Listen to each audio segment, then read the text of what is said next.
So thank you for allowing me to ask a question. So my daughter is going through a divorce, and she's separated from her husband about 2 months ago. And they had agreed to share caring for their 13-year-old son and 11-year-old daughter by alternating weeks. And my grandson refused to stay with his mom when she lived with me. But he said that when she lived on her own, he would live with her. So last month she got her own place, and she drove both children to her new place, and the 13-year-old refused to get out of the car. He actually told my daughter that he loves his dad and that he hates her, and he refuses to stay with her.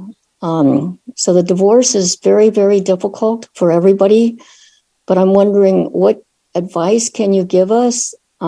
What can we do to convince him to live with his mom? 아이를 위해서 부모가 있어야 합니까? 부모를 위해서 아이가 있어야 합니까? So does the child exist for the parents, or do the parents exist for the child? I'd say both. The parents exist for the child and vice versa.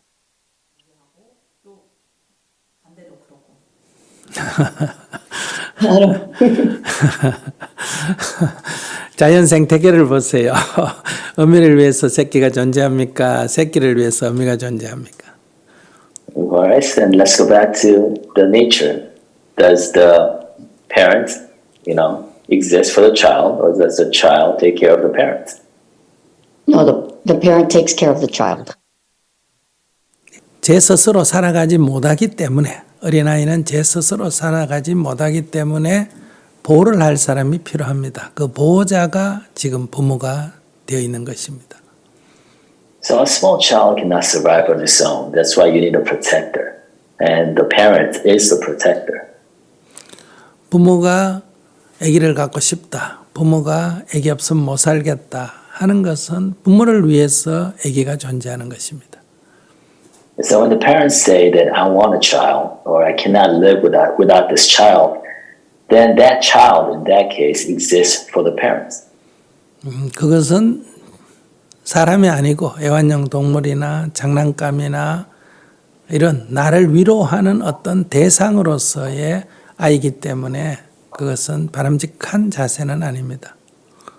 So in that case, you're regarding the child as a pet or a toy or as a source of comfort to yourself. So it's not a good dynamic. It's not a good relationship.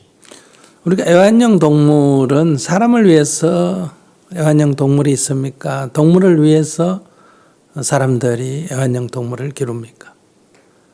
So when you actually raise a pet or adopt a pet, do you adopt a pet as a source of comfort to yourself, or does the pet exist, or do you exist for the pet? So, my daughter wants to be there to provide what he needs and be there for her son. What's difficult is there's the husband that gets involved as well.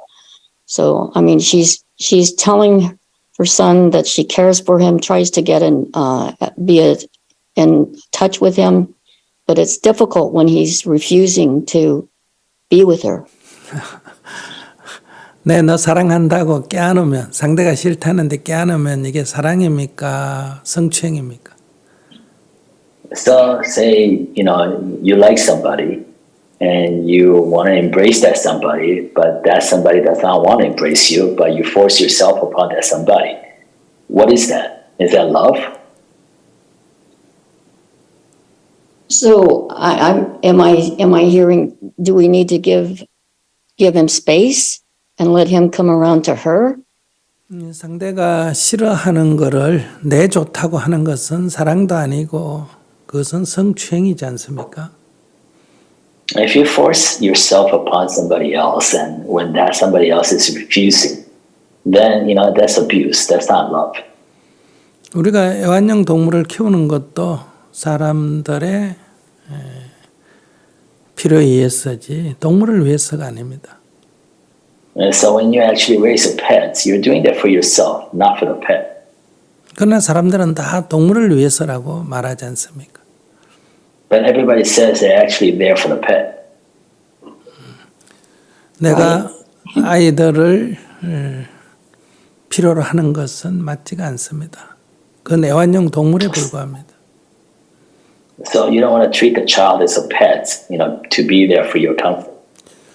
두 사람이 서로 좋아해서 만나고 싫어해서 헤어지는 것은 자유입니다.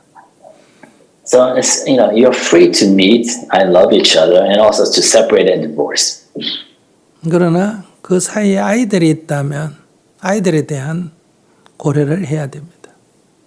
But you have children because of this union, then you have to take the children into account. 아이들은 왜 엄마 아빠가 헤어지는지 알 수가 없잖아요. Because children have no idea why their parents are separating. 정말 아이에 대해서 필요로 하는 역할을 꼭 하고 싶다면 헤어지지 말아야 합니다. So if you really want to play the roles, for the child, then you shouldn't have separated. 어떤 아이가 엄마 아빠가 헤어지는 것을 둘 중에 하나를 선택하는 것을 원하겠습니까? Because which child would want to face that choice of choosing one parent over another?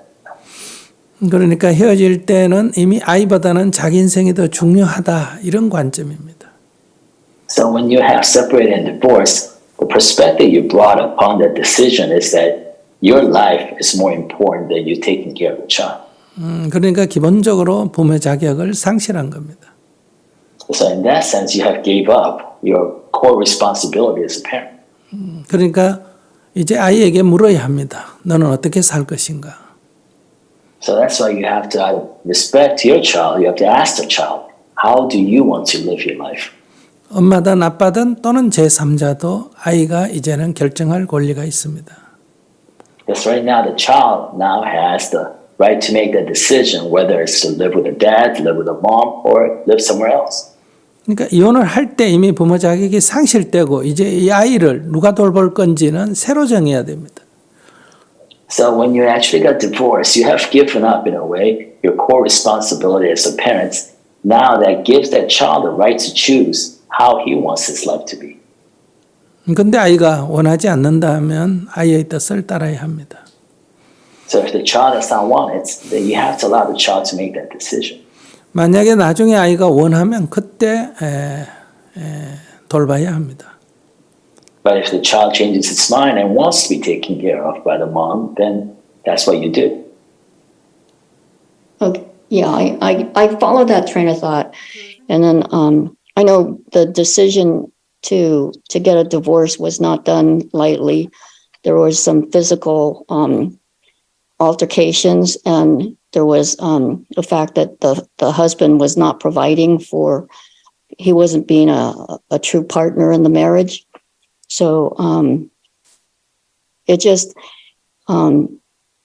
this situation with the grandson is just heartbreaking. I was hoping you'd have some other advice, but I understand what you're saying about giving, let him choose. 결혼을 할 때는 어떤 어려움이 있더라도 함께 하자 이렇게 우리가 약속했지 않습니까? So when we got married, we swore to each other to be there for the good times and the bad times. 그러니까 남편에게 네가 약속을 어겼다. 그러니까 안 살겠다 이 말은 네가 약속을 어겼다는 핑계로 나도 약속을 깨겠다 이 얘기 아닙니까? So when you tell your husband that you broke the promise, you broke the oath, I'm not going to live with you anymore, it's that you're basically using the fact that the husband broke the oath, broke the promise, broke the deal to get out of the deal yourself. 남자는 자기 나름대로 이유가 있어서 약속을 못 지킨 거고 여자는 약속을 안 지킨다는 이유로 역시 약속을 안 지키는 거 아닙니까? So one side, the man in this case, was not able to live up to his promise for whatever reason, and using that as an excuse, the woman starts to get out of that deal. 여기서 뭐 헤어질 수는 있습니다. And it is right, her decision to separate. 네, 그러나 거기에 어떤 핑계를 대는 것은 저는 바람직하지 않다고 생각합니다. But I don't think it's good to actually excuse that for whatever reason. 그러니까 계약을 했다가 계약을 해지하는 거니까 상대를 원망할 필요는 없습니다. So simply put, this is a contract that you entered, and you dissolve the contract, and there's no reason for you to, hold any hatred or emotion. 그러나 아이 입장에서는 그 양자가 다 자기 아빠 아니면 엄마라는 데 문제가 있습니다. However, the problem is if you look at it from the child's perspective, they're both your parents, the child's parents, mom and dad. 엄마의 말에 따르면 아빠는 나쁜 사람이다 이렇게 되지 않습니까? So if you listen to the mom, then dad becomes the bad guy. 그러면 아빠가 나쁜 사람인데 내가 그 아들인데 어떻게 내가 자존감을 가질 수 있겠습니까? Then how can I feel good about myself if my dad is the bad guy? 그렇기 때문에 헤어지는 건 좋은데 서로를 비난해서는 안 됩니다. 아이를 위해서. So it's good. It's okay for you to split, and separate, but you should not criticize each other for the sake of the child. 아이 엄마나 아이 아빠를 비난하는 것은 아이에게 정신적으로 엄청난 마음의 상처를 줍니다. So one side criticizing the other brings about huge trauma and hurts the child. 엄마 아빠가 헤어지기 때문에 아이가 상처를 받는 게 아니라 서로 비난하기 때문에 상처를 받는 거예요. It's not the fact of the split that's hurting the child. It's the criticism of each other that's hurting the child. 그렇기 때문에 아이가 아빠하고 살고 싶다면 그 뜻을 존중하고 그러나 아이가 또 엄마하고 살고 싶다면 그때 내가 아무리 어렵더라도 또 아이를 받아들여야 합니다. So currently, if the child wants to live with his dad, then you got to respect his wishes. At a later time, if he wants to live with a mom, then no matter how difficult or awkward that situation might be later on, you have to accept the child and allow him to live with you. 아이가 아빠하고 살고 싶다면 내가 아무리 보고 싶더라도 자제하고 아이가 아빠하고 잘 살도록 도와줘야 합니다. But if the child wants to live with the dad, no matter how much you miss her, you got to do everything you can, even suppressing your own desire to see him, so that he adapts well and lives well with his dad. 아이는 물건이 아닙니다. 이걸 가지고 네 거니 내 거니 하는 것은 올바르지 않다. Because a child is not a thing. It's none of your possession. So, to take a child and say, this is mine, this child is mine, or this child is yours, is not a good way. 솔로몬의 지혜로운 얘기라는 거 아시죠? I'm sure you well know King Solomon's story. 두 엄마가 한 아이를 두고 서로 자기 엄마라고 다퉈서 해결이 안 돼서 솔로몬 왕에게 갔습니다. Because two mothers, two women were insisting the child was, theirs respectively. So they went to King Solomon to resolve. 왜 자기 아이인지를 둘 다 아주 자세하게 설명했기 때문에 보통 사람은 그것을 분간할 수가 없었습니다. An ordinary person could not tell the claims apart because both were very convincing. 그래서 솔로몬 왕이 그러면 아이를 반을 잘라서 반씩 가져가라고 했습니다. So King Solomon said, I'm going to split the child, you each take half. 그러니까 엄마가 아이를 포기했습니다. And the real mom gave up her claim. 그러자 솔로몬 왕이 그 사람이 엄마인 줄을 알았다는 거예요. And that allowed the King Solomon to determine who the real mother was. 그처럼 정말 아이의 엄마고 아이를 사랑한다면 아이의 선택권을 존중해야 되고 또 남자로서 내 남편으로서는 남자가 부족하지만은 아이의 아빠로서는 항상 존중해야 된다는 겁니다. So if you are the mom of the child, then you have to respect the wishes of your own child. And although the husband was not a good husband, but as a dad to your child, you got to respect his rights and his role. Okay, I understand what you're saying, and I'll share your advice with my daughter, and for sure, neither of the parents should criticize the other parent, and so she's already been working on not being critical of the ex-husband. She's been actually, she's been very good about that. And we'll just, I guess, let him know we love him, but we'll let it go. 부부가 헤어지면 전 남편, 전 아내라고 부를 필요도 없습니다. So if you're a couple and you split, you don't have to even call each other ex anything. 내 사랑하는 아이의 아빠, 내 사랑하는 아이의 엄마, 내 사랑하는 아이의 엄마를 존중하고 내 사랑하는 아이의 아빠를 존중하는 자세를 가져야 됩니다. Basically, your perspective should be, that's the dad of a child that I love, or that's the mom of a child I love. 우리 두 사람의 남녀 관계는 끝이 났습니다. Because your relationship as a couple is over. 그러나 아이의 엄마, 아이의 아빠로서 존중해야 된다는 겁니다. But you do still have to respect them as the dad of the child that you love. 그러니까 젊은 자도 아이의 아빠로서의 그 사위를 존중해야 합니다. So, the questioner yourself, as a former mother-in-law, you have to respect him for his role as the dad of the grandson that you love. 그래야 손자가 좋은 사람이 됩니다.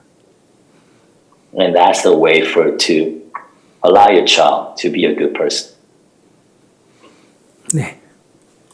Yeah, and through the class, I've been working on my relationship with my son-in-law, and so I am appreciative of him as being the father of my grandchildren.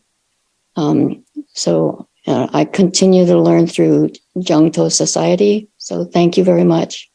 네, 감사합니다. Thank you. 그러면 이 두 사람의 질문에 대해서 자기 의견이 있거나 대화를 하실 분이 있으면 참가해서 대화를 함께 나눠주시면 좋겠습니다. So at this point, I want to open the floor to the others. And if you have any feedback or input to the conversation we just had with the two questioners, please feel free to add your voice. I appreciated the information that Sunim provided today. I was a little bit. I felt that sometimes the situation that described, maybe we should be a little bit more careful in our recommendations. In that description, she did mention that there was some violence that occurred in the house, and I also I didn't write down Sunim's words, but I and maybe I didn't understand the translation correctly, but my understanding was that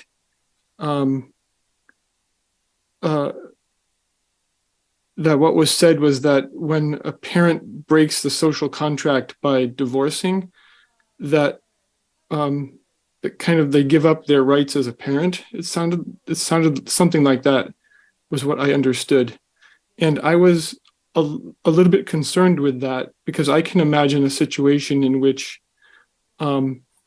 one parent is violent to another parent to the point where the original parent's life is in danger, and then the child, and the thing I heard Sunim say is that once there's a divorce, then the child can decide which parent to live with, and they can decide how they want to live their life and get much more autonomy as a result of that. And my concern is that, for example, that the one parent who stays because they are being violent towards the other parent might not have the child's best interests at heart. And so the parent who leaves, by leaving, I think doesn't automatically relinquish all of their parental rights, and should perhaps we can find some grace there, that the parent who has left for legitimate reasons may need to still be in that child's life. despite the fact that the child at that time doesn't want that. So I just wanted a little bit more dialogue about that. Thank you. 네, 뭐 여러 가지 상황이 있기 때문에 어떤 일률적으로 정할 수는 없습니다. Yes, it is truly that each situation is so different. It's very hard to kind of standardize a response that's consistent across all different situations. 만약에 아이를 때린다고 하면 그건 경찰에 신고를 해야 될 일이고요. For example, if any parent's abusive towards a child itself, then that's a matter for the police. 또 아내를 때리거나 남편을 때린다 하더라도 폭력은 법의 제재를 받습니다. Or either it's violent against one spouse or another, wherever that may be, that's something that should be subject to police or legal matters. 그래서 먼저 폭력 때문에 이혼한다 하기 이전에 폭력은 신고를 해서 먼저 처벌을 받아야 됩니다. So in a way, violence is not exactly an excuse for divorce. Violence is something that should be reported and dealt with. 네. 그래서 폭력이 시정이 되더라도 이혼을 할 거냐 안 할 거냐 하는 것은 이제 폭력은 이혼 사유가 되니까 그것은 이제 결정을 할 수가 있습니다. 이혼을 할 건지 말 건지는 이제 당사자들이 결정합니다. So even if the violence situation is taken care of, violence is a legitimate cause for divorce, and there's something for the couple to decide on. 또 부부가 이혼을 안 해도 폭력을 행사하면 아이는 그 부부는 더 이상 아이를 케어할 그러니까 보호할 자격이 없기 때문에 제3자가 보호를 하도록 되어 있습니다. And even if they don't get a divorce, if the violence is still continuous, rampant against abuses against the child, and if there's a violent abuse against the child, I mean the couple themselves, the parents themselves, have basically relinquished their right to be parents. 아이들은 자랄 때 안전하게 자랄 권리가 있습니다. Because a child has a right to be protected when they grow up. 부모가 마약을 하거나 부모가 폭력을 행사하거나 범죄를 행사하거나 할 때 아이의 삶의 환경에 나쁜 영향을 지나치게 준다 하면 아이는 다른 제3자가 돌봐야 합니다. If the parents cannot provide a household that's safe and nurturing, for example, because they're violent or they're addicted to drugs or they're engaged in other violent crimes, then the child has the right to be protected by a third party. 즉 아이는 소유물이 아니라는 거예요. So I think the core point of what I'm saying is that the child is no one's possession. 아이가 그것을 결정하기 어려운, 다시 말하면 아주 4살 아래라든지 이렇게 그런 분별이 없다 하면 제3자가 그 상황을 보고 결정을 합니다. And if the child is too young, to discriminate or to discriminate different situations or conditions or to judge for himself, then a third party should make that decision for him. 아이가 어느 정도 의사를 표명할 수 있다면 아이의 의사를 어느 정도 존중해서 아마 판사가 결정할 거예요. But if the child is of age in which he or she can express an opinion, individual opinion, then you have to take that opinion into account.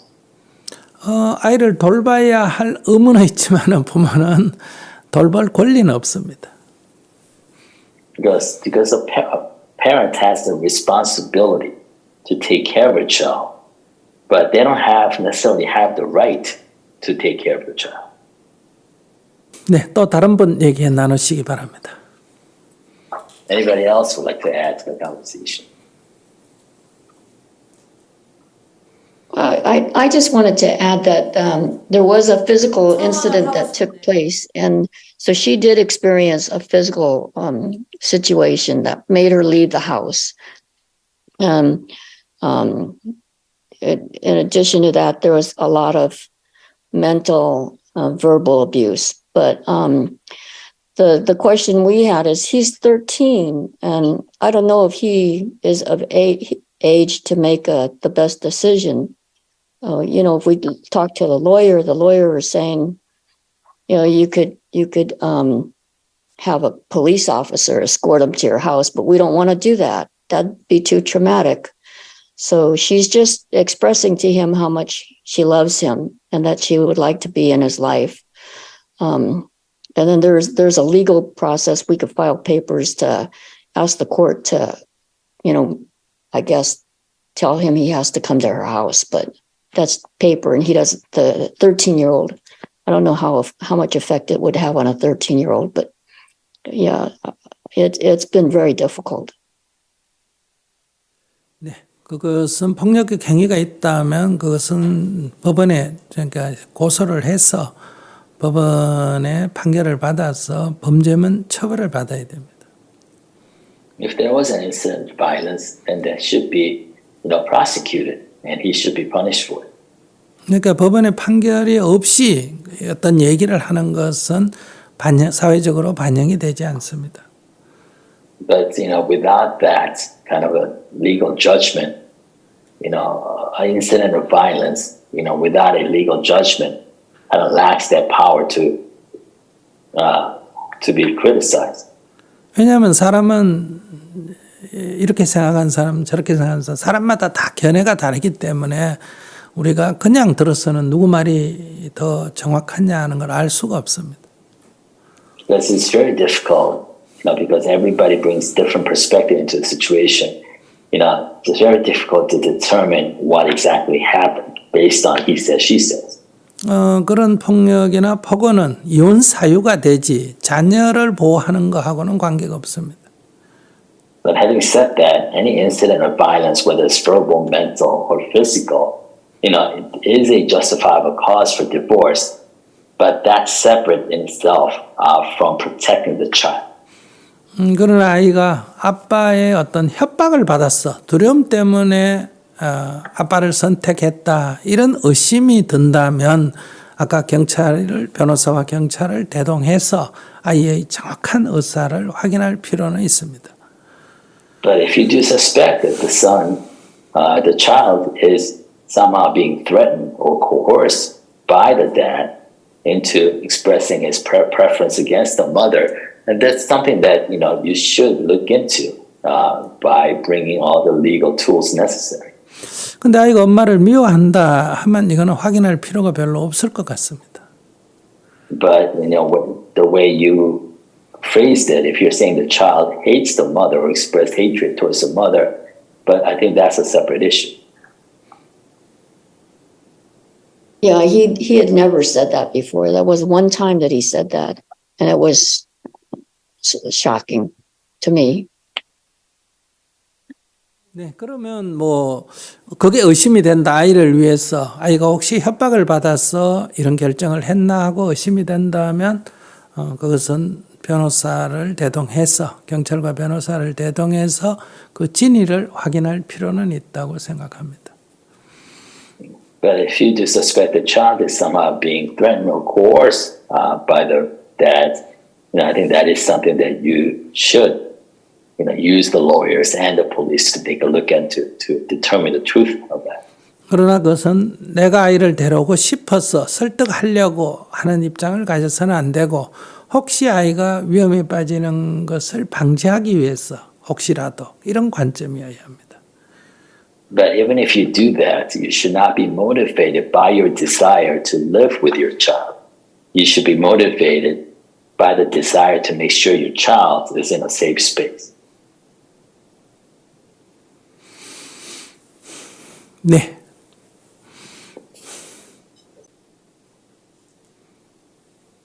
Right, thank you. I think I can also probably add a little comment to this scenario as well that we've just been talking about. My job is actually in child psychiatry, and I see a lot of teens come into the office, usually force brought with their mother, a lot of single moms or freshly divorced folks, and they usually bring the kids over and they ask fix the problem, doc. And I've given medications. We've tried to force therapy on kids as well, but the more we end up forcing, the more the kids usually just end up hating the parent and I've seen it, and I've seen it. It happens in my office like often, and and I usually end up having to be like sort of the figure to kind of like mediate a little bit of the situation, or have the mom or dad kind of relieve some of the pressure from them. But I think the old adage goes, it's like you can bring a horse to water, but you can't make him drink. And you try to force them to make him drink, they start hating you more. So I mean, honestly, the child is 13. I think they're going to make mistakes, and I understand it's very painful to hear some of those things that they're saying, and yeah, maybe they probably would be better off with mom, because it sounds like mom is responsible and really has the child's best interest. A lot of times, some of the other partners, they let the kids kind of do whatever, and that's why the kids tend to like to be with the dad more. But I mean, like a teaching realization and motivation, all of that kind of has to come internally through life experiences and such. So I think part of the initial thing to do is kind of go through our own grief process and kind of let things happen as they may. But hopefully, as you continue to work and develop your relationship with your grandchild, things will come around. 네. 특별한 사정이 아니면 자녀들은 어릴 때 엄마가 키우는 게 정상입니다. 가장 잘 키울 수 있고요. If it's not, if it's a normal, regular situation, if at all possible, it is, it's best for the mother to take care of the young. 5살 이하라면 저는 엄마가 정신적인 질환이 있거나 특별한 경우가 아니면 엄마가 키우는 게 옳다고 생각합니다. And especially if the child is under 5, in case of some extreme, situation, maybe mental illness for the mother or not, if besides those situation, I think it's best for the mother to take care of the child. 그 다음에 13살까지는 엄마가 키우면 좋지만은 엄마가 부적절하다면 아빠가 키워도 괜찮다고 생각합니다. But after 5 to 13, it'd be best, for the child to stay with the mom. But if that situation doesn't, present itself, then I think it's okay for the dad to raise the child too. 13살이 넘으면 사회적으로는 아직 미성년이지만 육체적으로는 거의 성인이 돼 갑니다. But after 13, although from a society's perspective, still underage, but from a physical maturity perspective, he is coming to his own. 만약에 우리가 자연 속에서 동물처럼 자랐다면 13살이면 완전히 자기 인생을 자기가 살아야 합니다. Because if we were, say, living still embedded in nature, 13 is full maturity. 그렇기 때문에 이것은 본인의 의사를 거의 80-90% 존중해야 된다고 생각합니다. So I think in this case, I think we should respect the boy's opinion, 80-90% of the time. 그리고 이제 18세 이상 성인이 되면 이제 100% 본인의 의사에 존중하고 또 집에 같이 살지 않아도 됩니다. 성인이기 때문에. Then after 18, you should respect, as an adult, respect his opinion 100% of the time. And after 18, there's no need for you to live with him. 네, 오늘 여기까지 하겠습니다. With that, let's conclude today's session. 네.